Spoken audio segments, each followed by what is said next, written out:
welcome to the OrgDev podcast. So, did you know that 70% of change initiatives fail and students retain only 5% of information from lectures while retaining 90% when they teach others? So, these and other, can I say bullshit myths? Yeah. Are sprouted with great certainty and little challenge in organisations across the world. And much of this is down to bad theories based on intuition backed up by sketchy research. But there is so much quality research out there, but it's stuck behind paywalls, forcing many people to rely on sources like the Harvard Business Review, company surveys, and McKinsey. Luckily for all of us, one man is here to save us from ourselves and is on a mission to help us do and be better.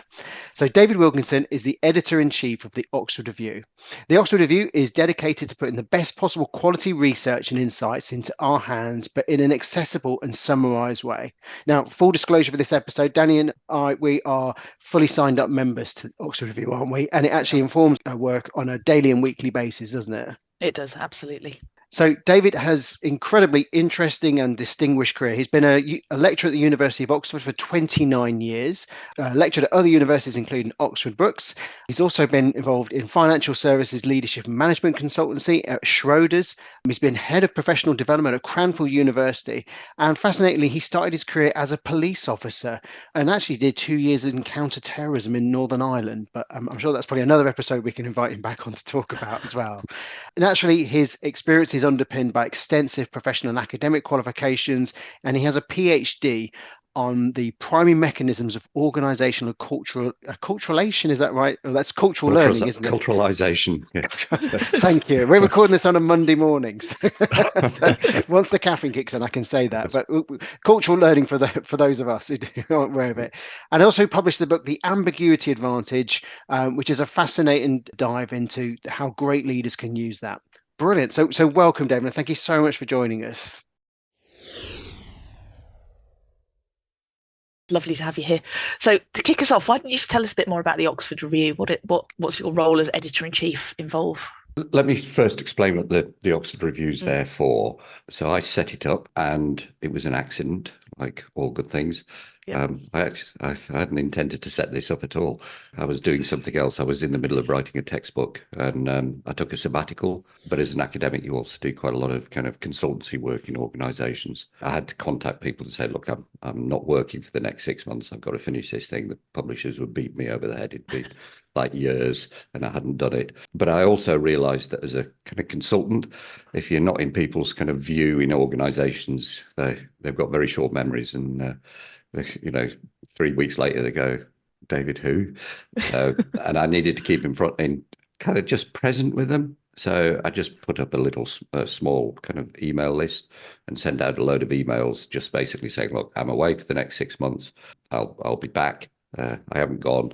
And then every couple of weeks, I just send out an email saying, because it was a textbook, I found these bits of interesting research that I think you'd be interested in, because most of the people that were kind of employing me in these organizations were kind of leaders and people in kind of HR positions and those. And I got a little bit of traction. I'd get the odd kind of email back saying, oh, that's really interesting. Thank you. And that was it. So 9 years ago, just before Christmas, I kind of looked in the bank account and realized I had to get back to some useful work. And I sent an email out on Christmas Eve just saying, I'm back in the new year. If you've got any interesting projects for me, you know what I do. I do the uncertainty thing, And at the bottom, I just put this little PS and I'll stop sending these daft emails every couple of weeks to you. Clear your inbox. I didn't think any more of it. And I did the usual man shopping on a Boxing Day, on a Christmas Eve, went into town, into Oxford, and I tried to get all the things that they were marking down for Boxing Day. It's really good. And the pressure's on at that moment because you've got to get the Christmas presents. Anyway, so I then met some friends in a restaurant in town, but I was there early, so I grabbed a mulled wine and I looked on my phone and I thought I'll just go through. And there was like 300 emails in my inbox. And I thought, out of office, everybody's off doing Christmas parties and everything because it's Christmas Eve. And it wasn't. It was all these people going, don't stop the emails. We love them. And I was like, what? You're joking. So, this is how sad I am. The day after Christmas Day, so Boxing Day, I sent out another email just saying, yeah, okay, but I've got to eat. Are you prepared to pay? The Oxford Review was set up on January the 2nd, 9 years ago, with 200 subscribers. We didn't have a website or anything for another 3 or 4 months, and it's just grown and grown and grown. And the main idea of it really is, as you were saying, Garen, is about getting. See, there's all this research, there's like masses of really good research that organizations, leaders, and managers could use, but it's locked away in in journals, in academic papers. Academics don't exactly write for mere mortals. I've always been on this kind of quest to write in a way that people understand anyway. So those two things just came together in that moment, and I thought, right, okay, let's do it. And it's just grown. We've got all sorts of organizations and consultants and all sorts that are now members. We do a lot with kind of leadership development programs. Quite often what they'll do is they'll put their leaders as members onto the Oxford Review. And how many sort of papers do you look through to produce the Oxford Review? Because you produce like a journal each month, don't you, with a kind of summary of key papers? Right. So the areas we look at, so we kind of confine ourselves to anything to do with people and organizations. Now, generally, so without that, so if you just look across all of the research to do with medicine, engineering, whatever it happens to be, right across, there's roughly about 150,000 papers published every month. And that increases at the rate of about 9% per year, right? Wow. So that's a lot. Yeah. Now, in our area, which is the people and organization piece, the leadership management, organizational development, work psychology, decision-making, all those kinds of things, that equates to roughly somewhere between 300 and 400 papers every 24 hours being published. Yeah, okay. So it's not it's more like trying to hold back the deluge more than anything else. So we're not short of material. What we've got really good at is so we've got a set of criteria. I think this is the best way of explaining it. So we've got this set of criteria that we use that helps us strip through that mass. So the first criteria is that it's quality research. So, it's not just somebody's idea as they fell out of the shower in the morning, and there's a lot of that being published.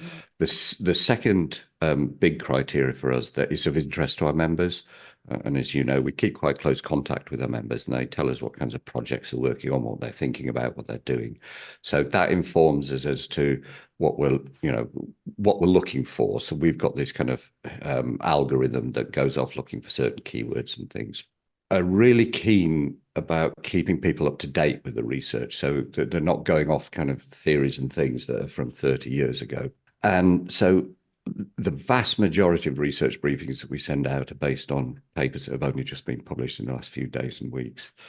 And then the last thing is that the research is practically useful. So you've got to be able to look at it, and it's not like high-level theoretical stuff that people are kind of squinting at and going, interesting, but so what am I going to do with it? People must be able to see a direct relevance.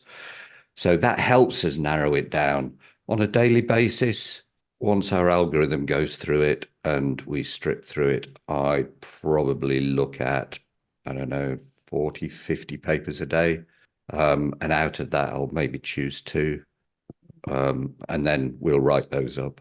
And then with the research briefings, and it's not just about that particular piece of research.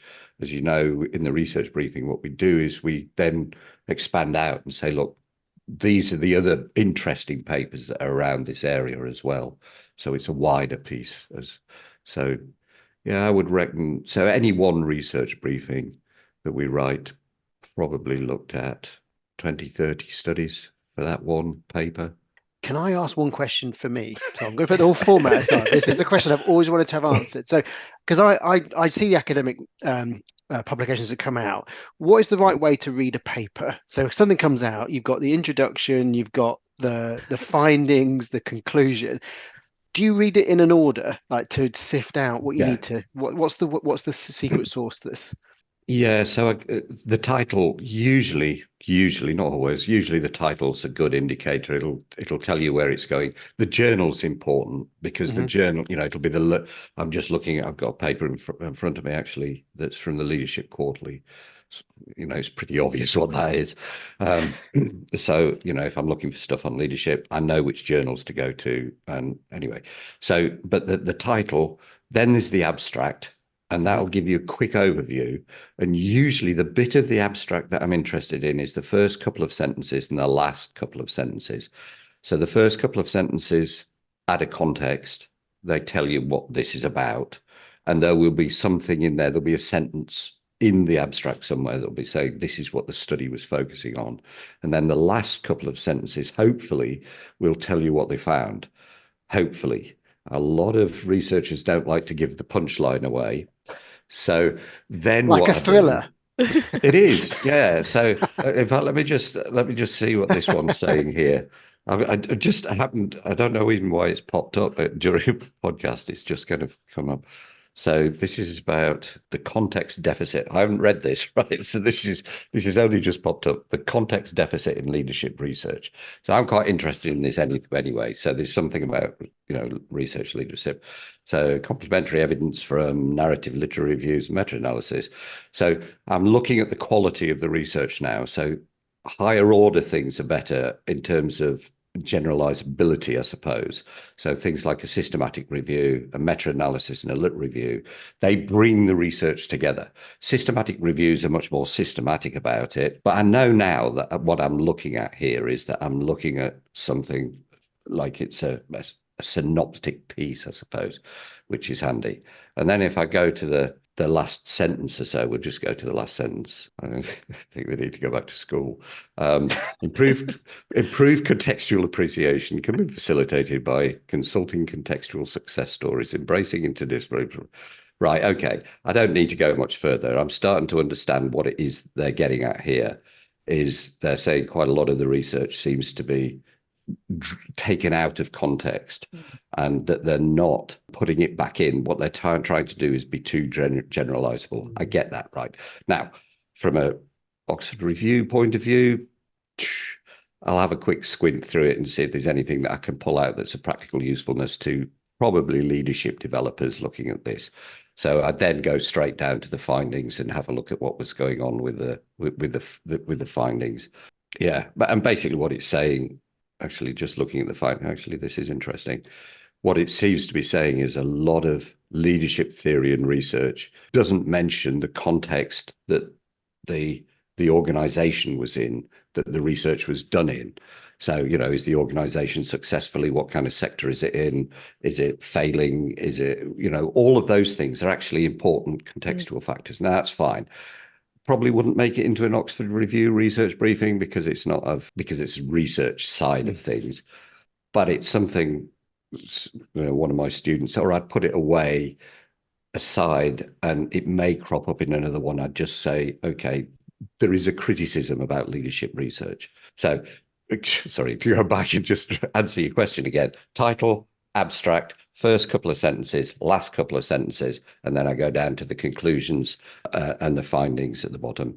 And then if I'm interested from there on in and I'm going to do something with it, I'll then start going back up. I'll have a look at the method. I'm interested in, is it a big study or was it just a survey of 3 people in some kind of out of the way place? And it's just not very valid. I'm so glad I asked. And also, even become more appreciative of the work you're doing. Because there is so much out there, isn't there? And there's it's like that experienced eye upon it, isn't it? Whereas the layperson may not notice these things. How do we excite more people about evidence-based practice? Because you've got some people who are kind of almost evangelic about it, we need to do it. And then you've got some people who just aren't engaging with the idea at all. How do we convert them? How do we get more people to get involved in using evidence? That's a really good question. And it's one that I'm constantly grappling with. I think one of the problems with evidence-based anything is that the people who are driving it, sorry, my colleagues are going to kill me, is that academics drive them and they run them from an academic point of view. And it's kind of the wrong way round. So when you look at the kind of theories, and I did this analysis, and I've got a blog post about it around what are the things that kind of take hold. So what are the ideas that take hold, the memes, if you are, right? And when you look at them, is they're story-led. There's a story, there's a context, and they're short stories usually. You just look at the news, YouTube, they're little short stories. And it's a story that resonates with somebody. Well, academic research doesn't start there. What it does is it presents all this stuff and it presents it in a kind of a language that's not very accessible, and it's actually the language of disambiguation. The whole point of the academic language is to remove as much uncertainty, to make sure we know exactly what we're talking about, exactly what we're measuring, exactly how we're viewing it, and how we're not viewing it. So there's all this language around trying to disambiguate this thing. But what it does by doing that is it kind of removes the human element, the story, the thing that captures it. So you look at that thing that you were talking about, the 70% thing, and I did a video about it that went viral a while ago, that, this idea that 70% of change fails. Right. So I went off and I had a look at it. Well, there's a story behind there. It turns out that that's not true. But why is it not true? How did we get to that place where everybody believes this kind of figure? And it's ended up in academic papers as just a kind of a truism that that's the case. But when I kind of actually tracked it back, I went right back and looked at it, what I discovered was it was a paper that Cotter had written, who's famous in kind of organizational development circles, leadership circles, and things like that. He doesn't mention it, right? He just says quite a lot of, basically all he said was something like quite a lot of organizational change events fail. But he didn't define what he meant by fail, like fail completely, or like it didn't quite reach everything that we wanted it to reach. There was no definition. But what happened was the editor of the Harvard Business Review took hold of this and wrote a little editorial introduction to it in which he said about 70% fail. It was him. Yeah. Oh my. Oh. And then everybody's quoting the Cotter paper, but it wasn't the Cotter paper that says it. It was this little introduction.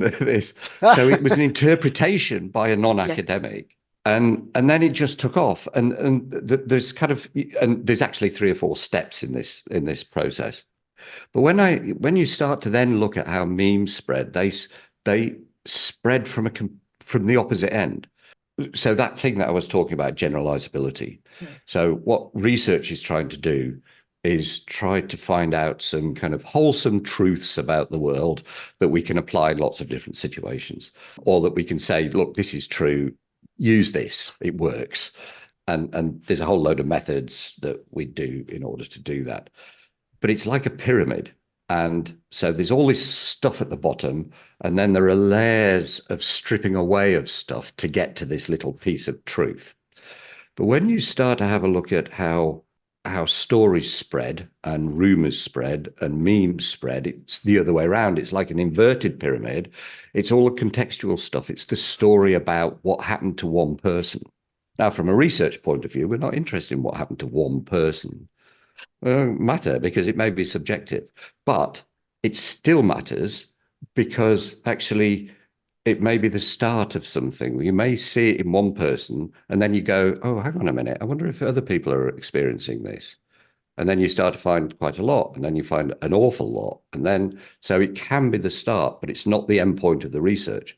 So it's like we invert the pyramid. So stories start out with all this context and from us, because we link in. There's a really interesting piece of research actually about empathy, that we tend not to empathize. If like 100 million people are suffering from a drought, we find it really hard to connect with it. If we have a story of one person who's really struggling for this, and you look at charities, the way charities present their stories, they don't talk about 100 million people. They pick a person and they take some photographs, they go and visit them, there's a video of them struggling, because we can connect with one person. So and that's kind of the stories and the thing that connects us as human beings, and research are almost at the other ends of the same pyramid. And I think that's part of the problem with evidence-based practice. It's driven by researchers who are harping on about the research all the time and minimizing the experience of the individuals and the individual stories. And so one of the criticisms that I've got of evidence-based practice is actually based on a medical model. Virtually all of the research that's been done to do with evidence-based practice comes out of medicine. And therefore, and I'll give you why this is important. So in terms of, you want to know that the doctor knows what they're talking about. If they're going to prescribe something to you or do an operation, that it's grounded on good evidence. They're not just going, we'll open you up and see what we find. Organizations are all around things like experimentation and failing fast. We can't fail fast with a human body. You want to be certain. But organizations are completely different. They're in a moving marketplace. They don't have time to wait and to read lots and lots of research. They need to do experimentation. But some of that can be informed by the research. And it's that appreciation. And I think the term evidence-based, and I haven't found a better one, but there is one out there. So if anybody's got any ideas, that'd be really useful. But I think there's a way of communicating this idea of using research with experience and experimentation to help organizations and people in organizations be wiser, actually, and to do better things. And I guess, like, when you say something like the 70% thing, it feels right. Like, if you think, like, you then sort of lay it over your own experience. Like, well, yeah, I'd probably say most change initiatives struggle to do what they say that they're going to do as well. So does that kind of, again, sort of feed the myth? Exactly. And it does feel right because it is right. When you set off, you see, so there's two things going on here. We've got this idea of organizational development that if we plan it, it's going to work. Well, hang on a minute. We're not agreeing with you when you say that. Just hold on a minute. The organizations are populated with people. They're messy things. You can put as many plans into place as you want. And the military know. So before I was a police officer, I was in the military for 4 years. And, there's this whole thing in the military is, every plan only survives, never survives first contact with the enemy.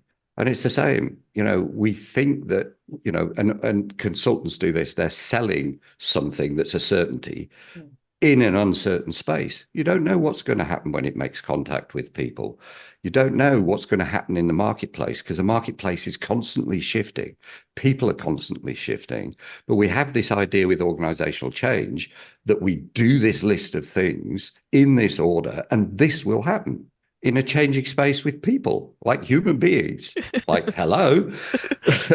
Like, they're difficult things, and they call them soft skills, but it's the hardest bit of the people because we're variable and we have moods and we have ideas and we have conflicts. And some people in that department hate people in this department or love people in that department or only talk to those people.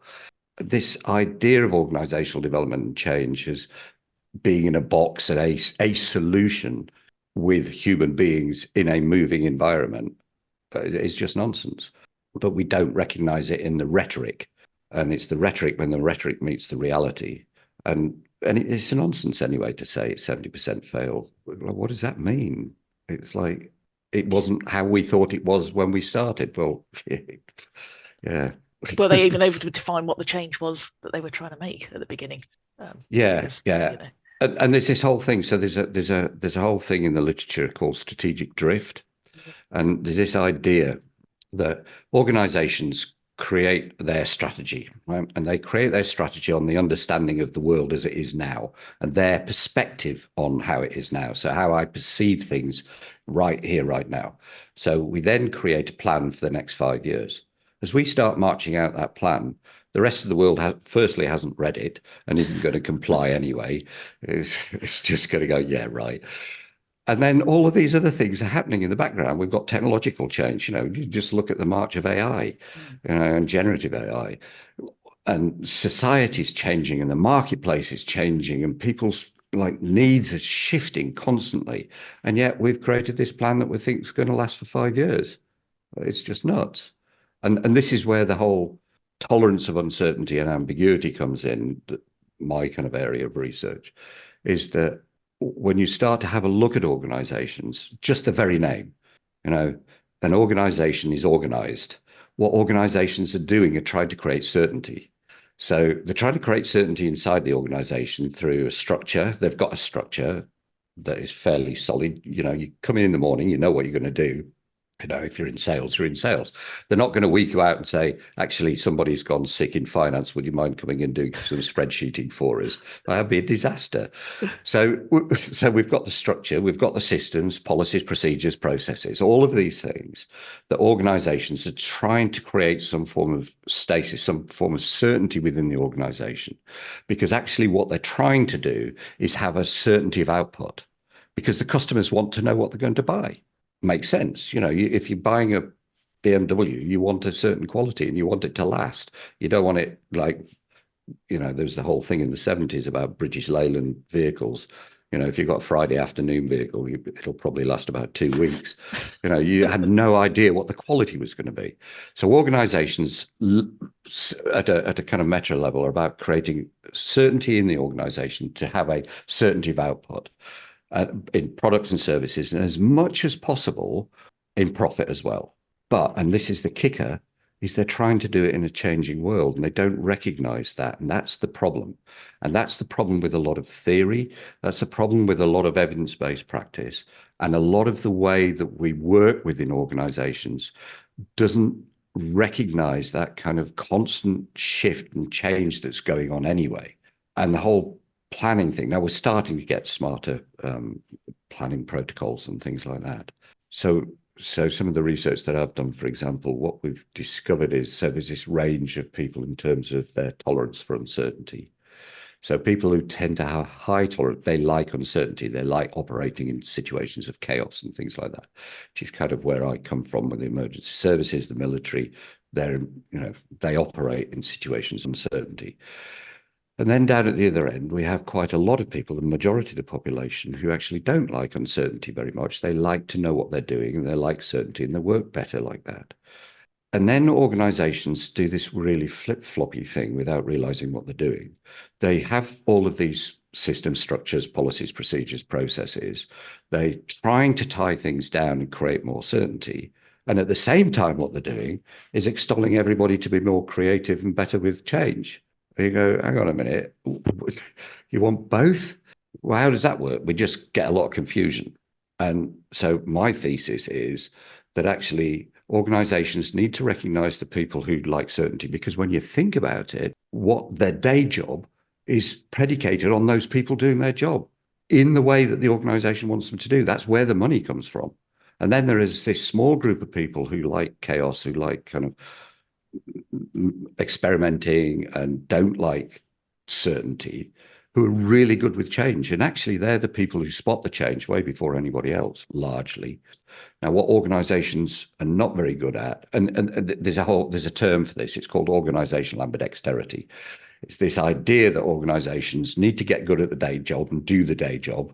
That's the certainty stuff, and following things and bringing the money in, but they also need to be both looking towards the future and watching what's coming over the horizon and innovating at the same time in order to create a competitive advantage, right? But they need both, and they need both at the same time. And we know, and there's a lot of research around this, is very few people are good at both at the same time. There are a group of people who sit in the middle of all of this, who are kind of not quite the chaos junkie type people and not the certainty people. They're kind of in the middle, and they're very good at seeing both sides and being able to communicate with both sides. But this means that the leadership need to understand this idea of organizational ambidexterity, so that they're managing and leading the organization in both areas. And it's not as dichotomous as that, because there are communications between two sides. That's the whole organization. It's certainty in a changing environment. And how do we do that? How do we do that well? And that's a leadership problem. And one of the issues is often leaders are just caught in the day-to-day stuff, and they don't get that nature, that the dynamic nature of organizations whilst they're trying to create certainty. And so my thesis is, stop hassling the people who like certainty. They're doing the day job. They're bringing the money in. They're the people who are doing the stuff. Not so much leave them alone. They need developing and helping, but they don't need to be at the other end. There are a group of people who are really good with that. And then there's a group of people in the middle who are really good at mediating that. So when change comes around, that we can do it in a much more sympathetic way for the organization. So the organization's shifting on a more continual basis. And every now and again, something big like COVID comes along and we need a sudden quick change. And that's when you start to really have to listen to the chaos junkies, I suppose. So interesting. We've got so many questions. I can see Garen's got lots of questions. Just before we leave evidence-based practice then. So if I'm an HR manager or a change manager, where do I start? What are the kind of 2 or 3 simple things I can do to start taking a more evidence-based approach to my work?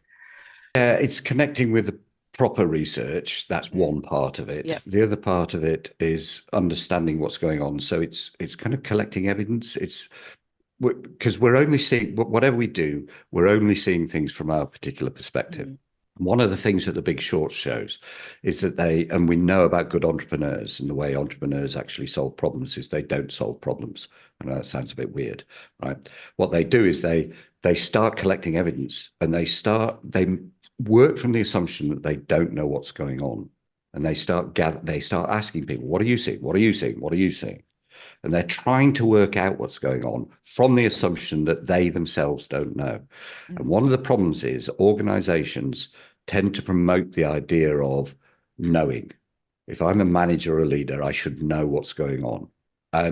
But how can you? You can't know everything, and you certainly won't know what's going on out in the market because it's horrible and messy, and So organizations really need that kind of so if it's HR or whatever it is, what is actually happening here? And not what I think is happening. What is everybody else seeing? And staying in touch with the world in that way, which is, anyway, it's one of the issues that AI has, because it's not in touch with the world. So in relation to AI, so what's some of the issues then? Because that is starting to inform practice in organizations. Danny and I were at a change management conference last week, and we spoke to a number of HR people that are starting to write policy about it, about how organizations should use it as well. Or should not. Or should not, yes. What is it that we need to be mindful about it? What's the research starting to show? I think the first thing is that people need to recognize there are lots of different types of AI, right? When you say AI, most people talk about like ChatGPT, generative AI. And what the next thing is to know is what generative AI is. So the majority that most people come across is generative AI.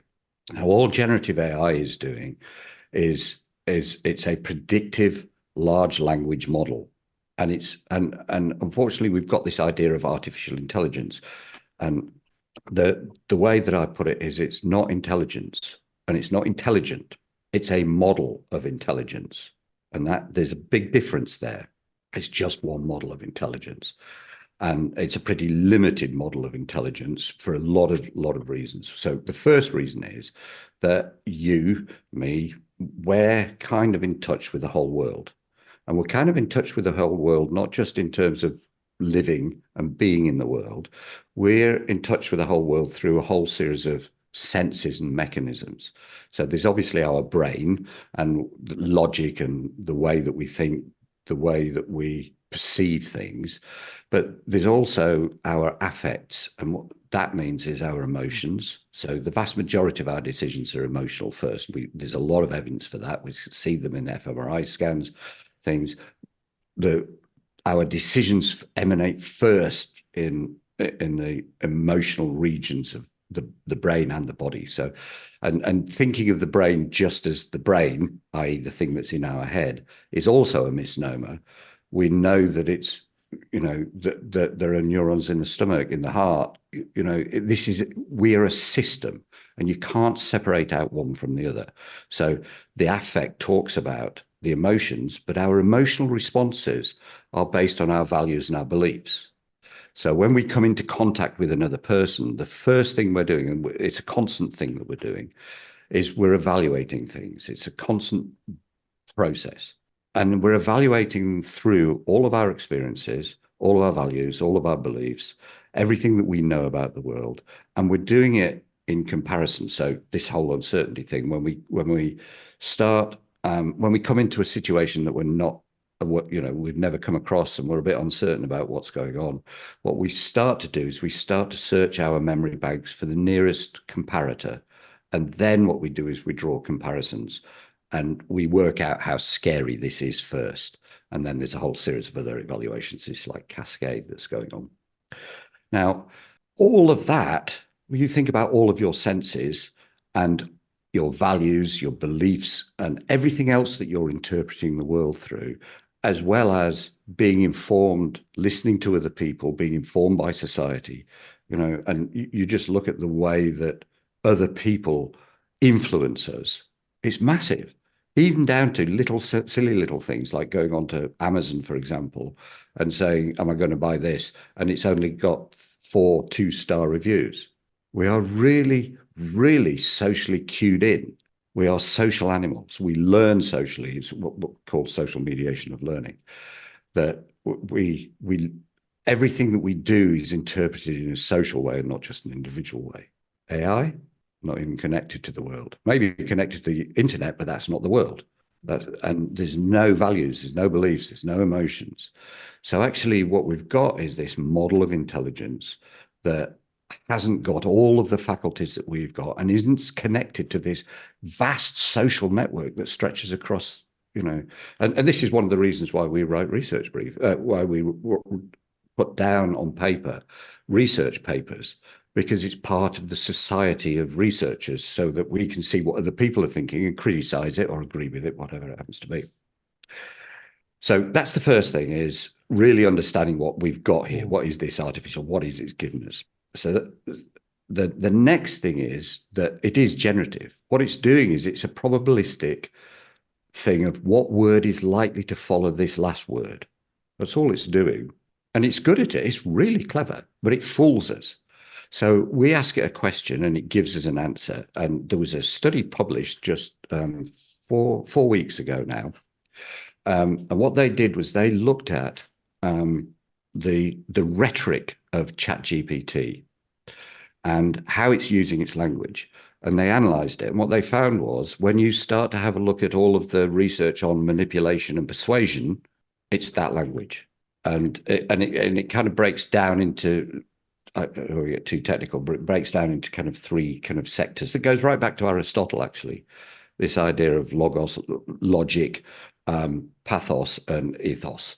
The idea of emotional appeals, logical appeals, and the ChatGPT has all of them. And then when you see where it's gathering its data from, so I looked at it, there's a whole thing called paradox theory, which isn't a theory and isn't a paradox, right? They're kind of caught on. It's a meme, and it's a meme in the research thing, but it's wrong, right? And there are 2 papers that set this off. So if you go on to ChatGPT and ask it, what is paradox theory? It'll give you a whole thing, right? And you'll say, where have you got that from? What are your references? And it'll reference these two papers by Lewis and Smith. But it's Lewis and Smith that made the mistake right at the beginning. Their definition of paradox is wrong. It's not a paradox at all. And as a result of that, what's happened is this whole kind of clump. Then when you go, so it's based its answer on 2 papers. If you go into Claude 3, if you go into Bard and all the rest of it, if they go into Scholar or something else, they'll do 8 papers. So how much of the actual research is that actually representative of? Well, I can tell you what it is. It's 0.00028% of all of the research around paradox theory. Now, if you knew that as a context, would you still trust it? And the answer is, well, no. You think this is ridiculous. But it doesn't tell you that. All it does is there's a little sign at the bottom saying, we may be wrong. And this is one of the problems, is that the language is full. It's the rhetoric of persuasion, which is an issue. And when you actually start to dig down into what it's basing it on, it's very little. Wow. If we start to have a built dependency on it as well, then it just compounds it as well, doesn't it? Yeah, well, there's a thing called a truth bias. Now, this is another paper that was published this year, 2024. So we have a truth bias. If somebody tells us something, unless we have a context that suggests that we shouldn't believe this, we tend to believe what people say. Right? So, and there's an index of this between 0 and 1, and humans usually sit on the truth index around about 0.65. So it's over half, but it's not quite everything. So, if somebody tells you something and it doesn't quite chime, or you look at them and think, you're lying swine, or something like that. or there's a context. So one of the studies that was done was looking at statements, police statements. If the person knew that they were a witness statement, they were much more likely to believe it than if it was a defendant's statement. So the context is there's somebody here has been nabbed for this, right? Therefore, I'm going to be more skeptical. So humans sit on this continuum between 0 and 1 at about 0.65, which is kind of a little bit skeptical, but I tend to believe most of what is told to me. AI, 0.99. Oh, wow. Okay. It's got a huge truth bias, and it's way more than ours. We're more discerning than it, because it has nothing to depend on. It can't look at our body language. It can't listen to intonation. The context doesn't apply unless you give it the context. We're already evaluating the context all the time. So it's really important to sort of develop critical thinking really now, isn't it, as Yes. well? One of the things that you've been talking about quite a lot recently, and Danny and I were talking about, is functional stupidity. Yes. Which is, in terms of themselves, is probably one of the best things we've heard in quite a while. What is functional stupidity, and why do we need to be aware of it in organisations? In essence, functional stupidity is this idea that we kind of collude to dumb things down. So you're in the organisation and you know this isn't the right thing to do, but everybody's agreeing with it, and it's going to be too much effort and too many people to convince. And so we just go, yeah, okay, fine, just get on with it, and I'll go and do. And this idea that it works, and it works within the organisation, but there's lots of people kind of squinting at it, going, really? So you get this kind of what's known as functional stupidity going on. There's a little bit more to it. So, and this is, again, it's a social thing that's happening. So there's a thing called the Abilene paradox. The idea is there's this family, it's a Sunday morning, they're out in the Midwest in America. It's a really hot day. Everybody's just, there are flies buzzing around and everybody's bored. Somebody comes in and says, Abilene's the local town. Let's go to Abilene. And they've got nothing else to do. So eventually everybody agrees. They don't particularly nobody wants to go to Abilene. Not one of them. They're quite happy just like lying on the sofa watching the flies buzz around the center of the room. But because they hadn't had a better idea, they all go. And they all go and they have a miserable time. And then they say, who on earth suggested this? Well, you all agreed.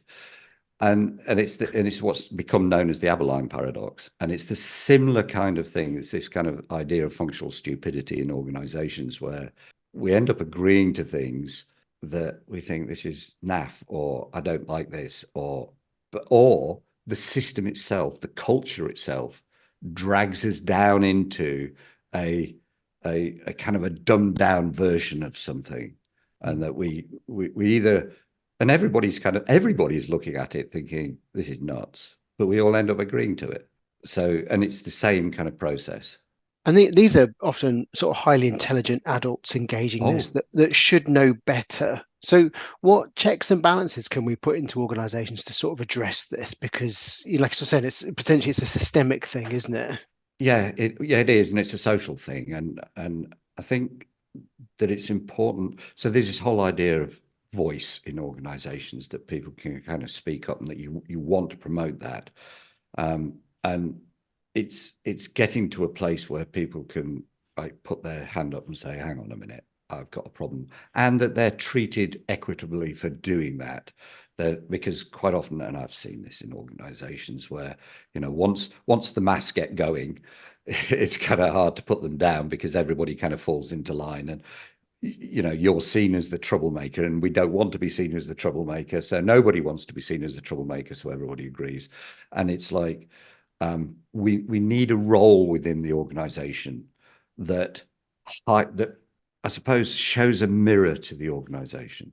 And when you think about it, this is what happened in courts of kings and queens years ago in the Middle Ages. The jester was there to poke fun at people and show a mirror to them. And they were, and I hadn't realized this until a little while ago, jesters were protected. So you couldn't hurt, damage, kill the jester, right? On the wrath of the king.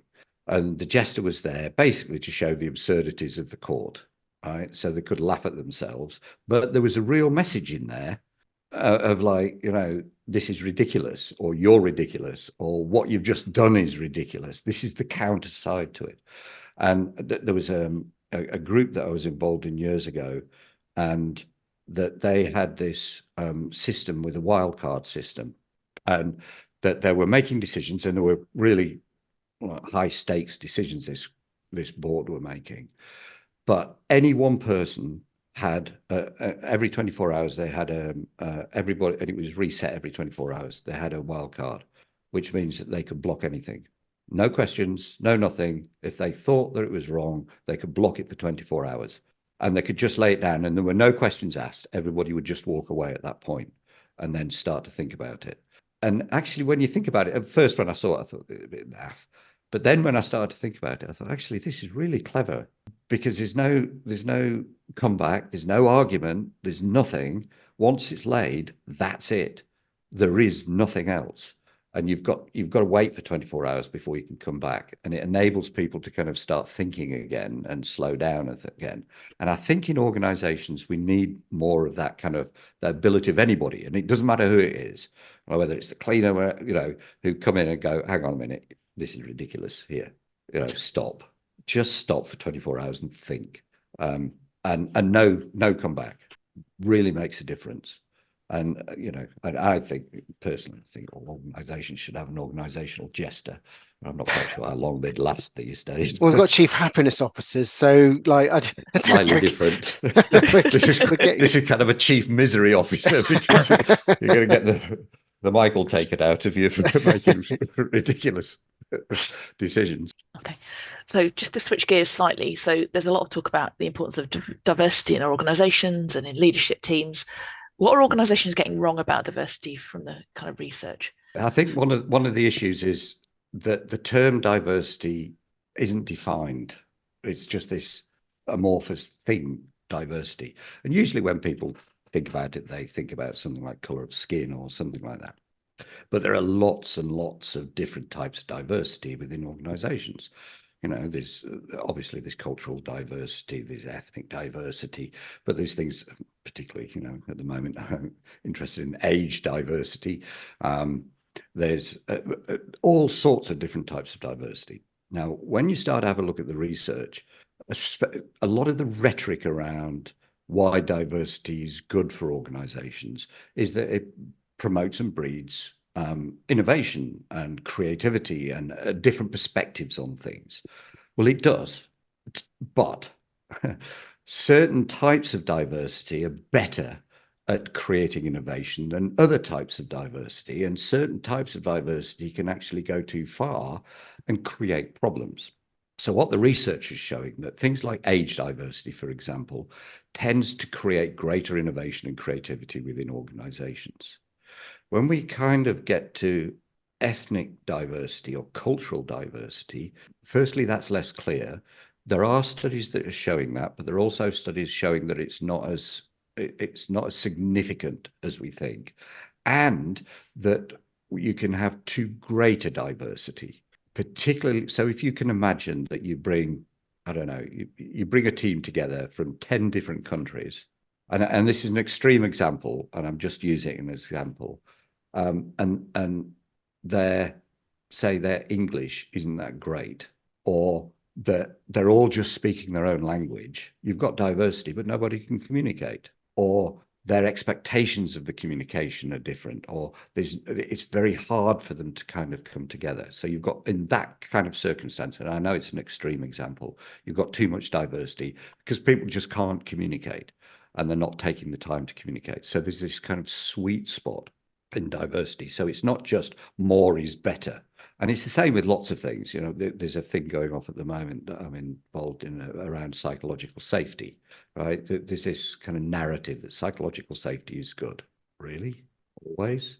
So if you're completely safe, totally safe, and nothing can happen to you, we know, for example, creativity and innovation requires tension, and that there are tensions and conflicts, and it's those tensions and conflicts that bring about creativity, the need for change, and those kinds of things. There's also a bit of a misnomer in the whole psychological safety thing. So psychological safety actually isn't an individual characteristics. It's a group characteristic. Yeah. The whole idea is that the group feels safe enough to be able to voice exactly what we've been talking about just before, that the people in the organizations feel safe enough to be able to say what they need to say, to be innovative, to experiment, and not feel that they're going to be ridiculed or something like that. So it wasn't meant to be this idea of psychological safety for an individual, right? But just like diversity can go too far. You know, if you're too comfortable, if I'm too comfortable and the money's just coming in, where's the motivation coming to do more? Like, you've really got to be like intrinsically motivated to keep going because there's another goal. But most people are just going to put their feet up and go, oh, this is cool. I can't be sacked. They're just going to keep paying me. It's like, you know, Because fine, things like that's good. social loafing is a thing in the research, isn't it? Oh, yeah. Yeah. It's a big thing. So, and cognitive laziness. We know that this whole idea about, so anyway, so there's a lot around social loafing, cognitive laziness, and it's tension that actually kind of moves us out of these things into trying to solve problems. Human beings are problem solvers. We're happiest when we've got a problem to solve. We just don't want a problem to solve that is so intimidating or feels so threatening that actually it makes us want to run away. So there's a happy balance here is I don't need to be terrified, because if I'm terrified, I'm not operating at maximum. But I still need some tension. I need something that gets me thinking about, you know, I go, oh, there's a real problem here. And how do I solve that? And that's tension. So when we think about what real psychological safety is going to be, it's like total psychological safety, total diversity. It's a nonsense.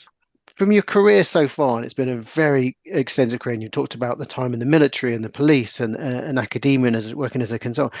It's a difficult question. You're allowed to have two or three, actually. But what's the biggest lesson or lessons you've learned in your career so far? The biggest one is just to be both be able to say to yourself, but also create a culture of being able to say, we don't know what's going on here. I think that's the biggest. If organizations can just move to that, if boards can just move to that place of, we don't know what's going on here. We assume we think we know, but we don't really know. We need to do a bit of research. We need to do a bit of investigation and experimentation. That I think will transform organizations more than anything. It's that the feeling that leaders and managers particularly have, but everybody has it in Well, we organizations. collude to a certain extent, don't we? Like we kind of agree together unconsciously that yes, there is certainty, and absolutely.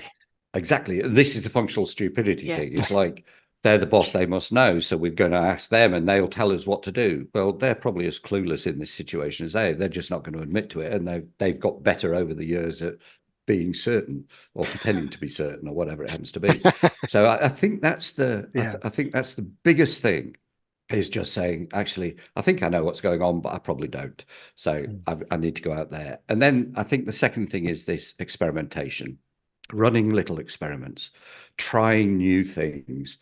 And one of the problems, and this also came out of the research that I did a few years ago, is that this idea of developing resilience within organizations and what that actually means. When you think about organizations, everything that we've talked about, this idea of the way that they structure things, you know, the system structures, policies, procedures, processes, right?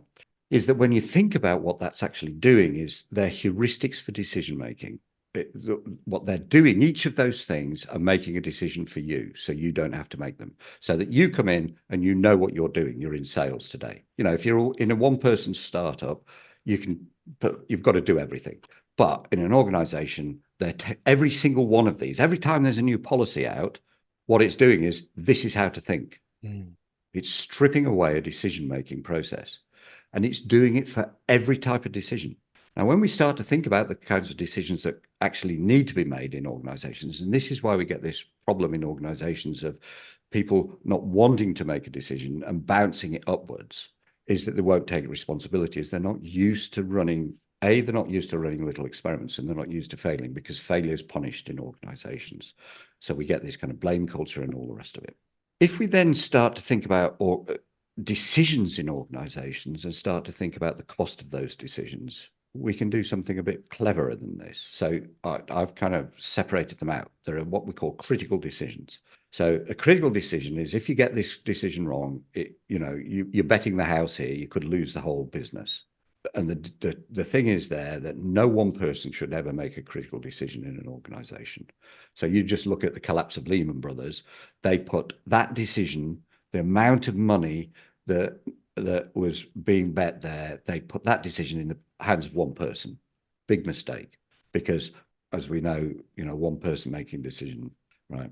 So they're the top ones. The second group are the expensive decisions.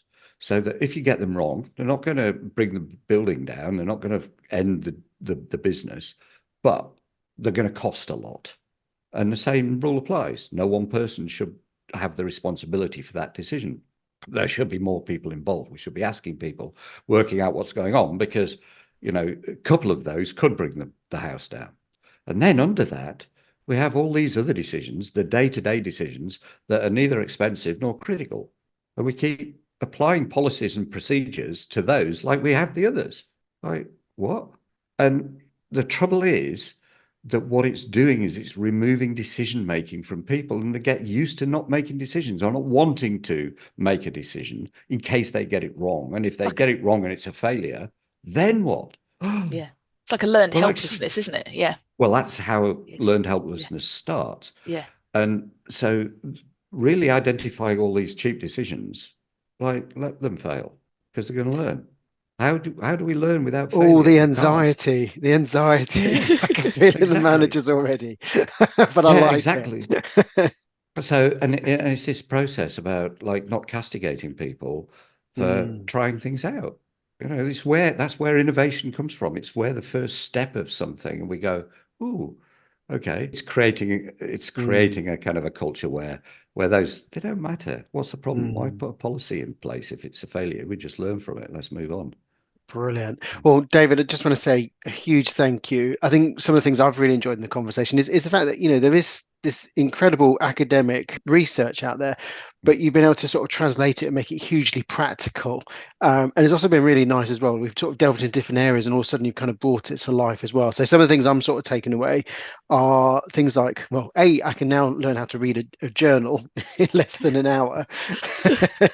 You talked about strategic drift, a tolerance for uncertainty, just really acknowledging how our organizations are sort of operating at the edge of chaos. And I really like the idea of wild cards, the idea we can actually take a time out because we don't take enough time to think. So before we actually take that action orientated need to make a decision, we can take a step back and then apply logic as well. Danny, what stood out for you? Oh, so many things, but I think just if I pick three, maybe the kind of simple steps to kind of taking a more evidence-based practice. So the two simple things: commit to kind of finding proper research to inform your practice, and then collect evidence and don't assume you know the answer, and kind of bring in lots of different perspectives. I love the point you made about AI and the fact that it's connected to the internet, and that's not the same thing as being connected to the world. I think it's really easy to forget that. And then I love the idea of a court jester, an organisational court jester. So having somebody who's going to hold a mirror up and say, just look at what's going on here. So I think that's sometimes the role we play as OD consultants. Without the outfit. Without the outfit. Yeah. And David, if people want to reach out to you and contact you, what's the best way for people to reach you? Yeah, certainly. I think the best, LinkedIn, David Wilkinson, the Oxford Review's on LinkedIn, or you can just go to oxford-review.com. There's a contact thing on there. Brilliant. And if you want to reach Oxford Review, they'll be in the show notes whether you listen to this on audio or on YouTube as well. David, a huge thank you. And on behalf of so many professionals that rely on you, and we're just extremely grateful that you're out there sort of applying such expertise. So thank you for all your efforts, and please may it long continue. Thanks, Garen. Thanks, Danny. I've really enjoyed this. Fabulous. Thanks, David.